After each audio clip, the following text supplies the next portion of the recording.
310 years ago, our fathers brought forth on these islands a new nation, conceived in liberty and dedicated to the proposition that all people are created equal.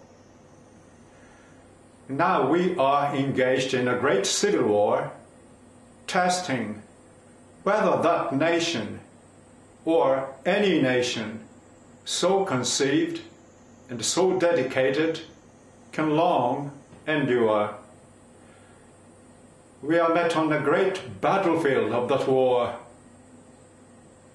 We have come to dedicate a portion of that field as a final resting place for those who here gave their lives that that nation might live.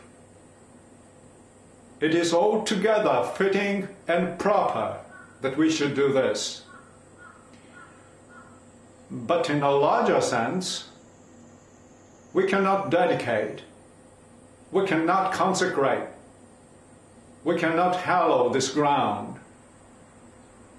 The brave people, living and dead, who struggled here have consecrated it, far above our poor power to add or detract.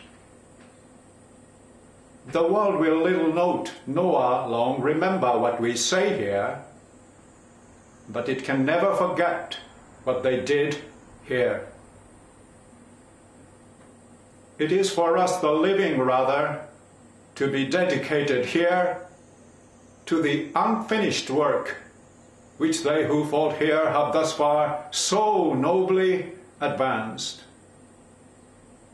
It is rather for us to be here dedicated to the great task remaining before us, that from these honored dead we take increased devotion to the cause for which they gave the last full measure of devotion, that we here highly resolve that these dead shall not have died in vain, that this nation, under God, shall have a new birth of freedom, and that government of the people, by the people, for the people, shall not perish from the earth.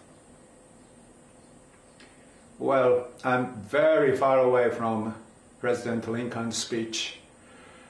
Actually, more than 6,000 miles and more than 150 years away from Gettysburg, Pennsylvania, 1863. But I thank President Lincoln very much for leaving us such a great speech for the future of democracy